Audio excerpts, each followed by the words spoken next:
This day is born to you in the city of David a Savior, who is the Messiah, the Christ, the Lord. I usually talk about how Advent, the season that leads up to Christmas, is wibbly-wobbly and timey-wimey.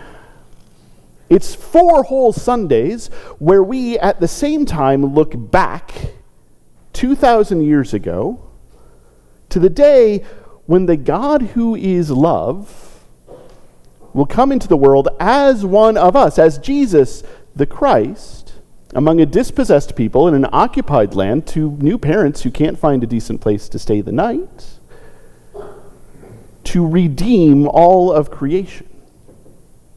And it is the season when we look ahead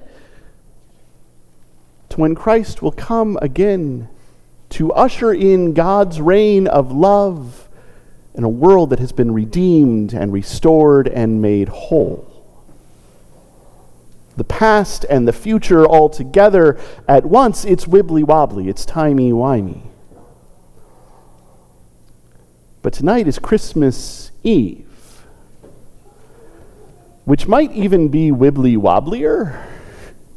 It might be timey-wimier. I mean, we are here to celebrate the birth of the God who is love as Jesus Christ. Tomorrow. This is Jesus' birthday Eve. And it is a little unusual to celebrate a birthday the night before. But it gets weirder. Because December 25th is probably not Jesus' birthday, just statistically. See, early Christians, they didn't really care when Jesus was born. They knew that he lived. They knew that he preached. They knew that he taught. They knew that he healed. They knew that he died. They knew that he stepped out of the tomb. And that was important. And so they presumed if he did all of that, he must have been born at some point.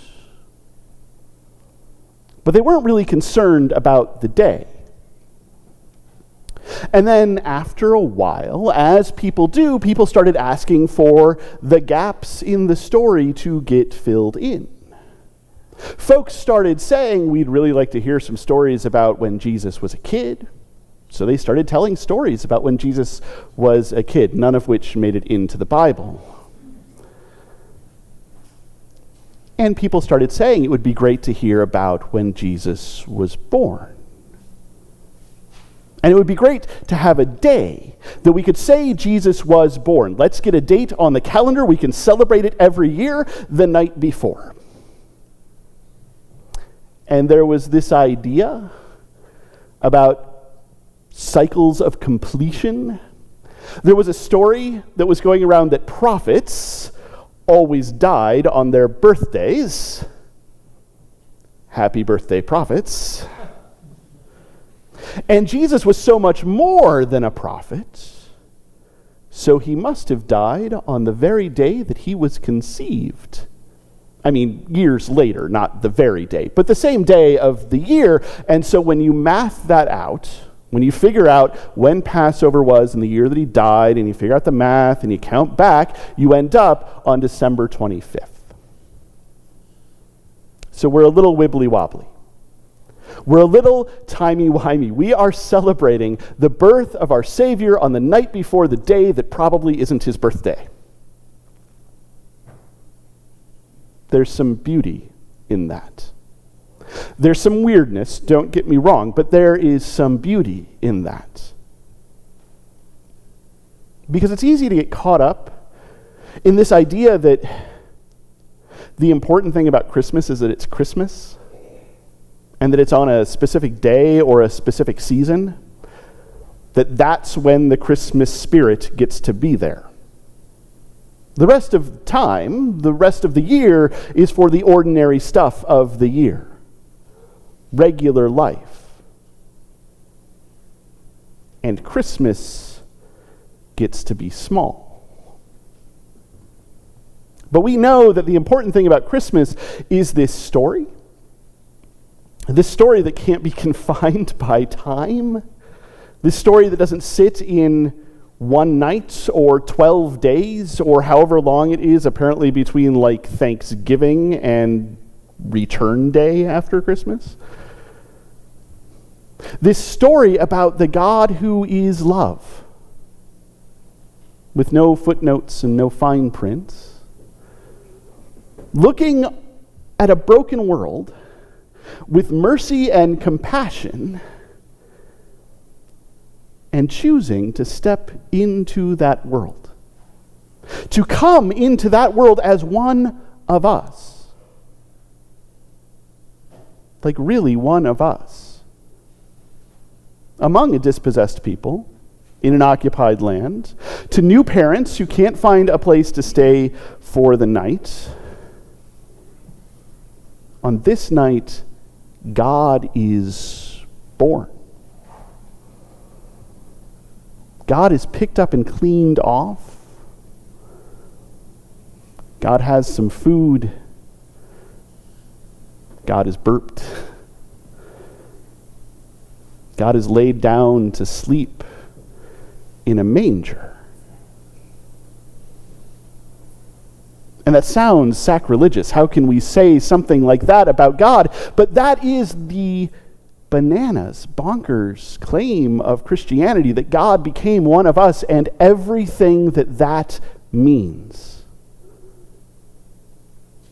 Everything that means, even the bits that aren't so nice. God's been through that.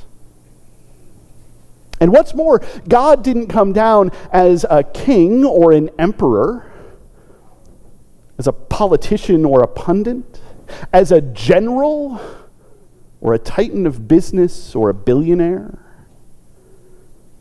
There's a reason I keep repeating that dispossessed people in an occupied land.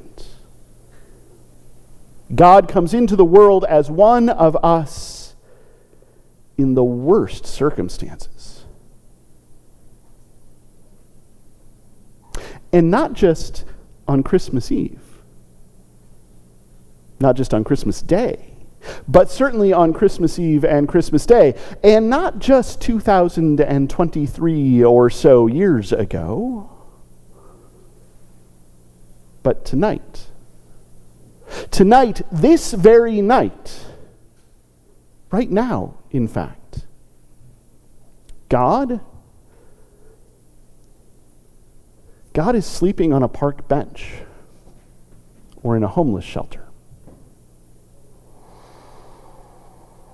God is buried under rubble or hoping for bombs to stop. God is making a long journey and crossing rivers to try to get to a new home. God is wondering if their EBT card is going to get them through the end of the month and into a new year. Wherever someone is homeless, God is there.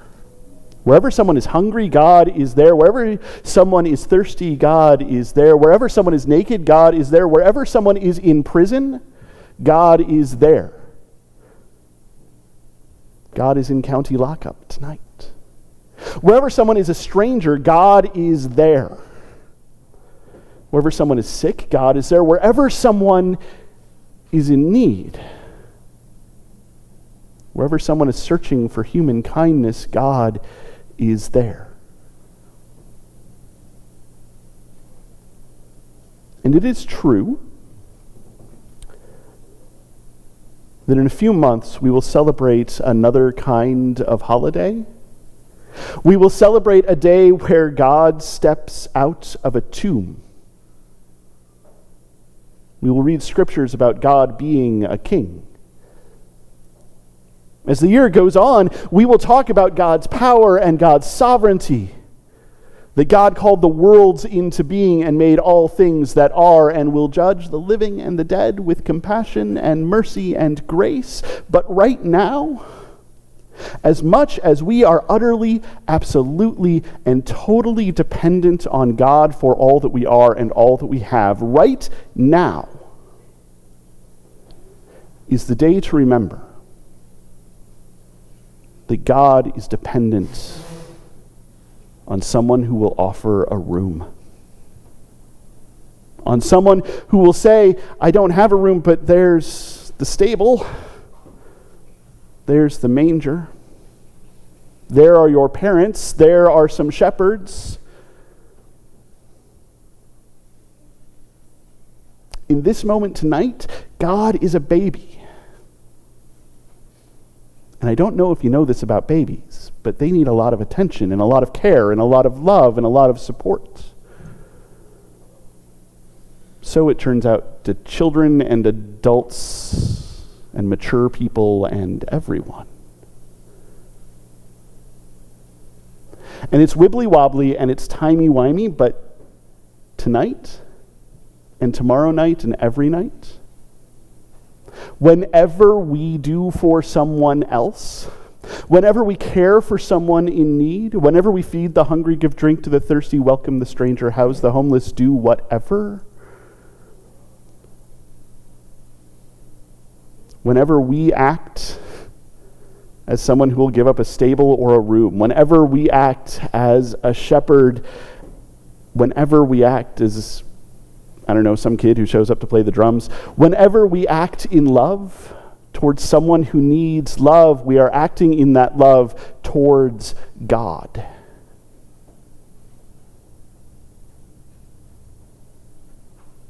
And that can be every night. That can be every day. That can be every moment. Christmas is not confined to now, but it spreads. And if it does that, we might just fill the whole world with love. We might just fill the whole world with generosity. We might just fill the whole world with hospitality. We might just fill the whole world with mercy. We might just fill the whole world with grace until it is full of all those things. And if we do that, and God does that, and we all join together in doing that, then this whole world might just be redeemed, might just be restored, might just be made whole, might become a little bit Christmas. And that would be good news indeed.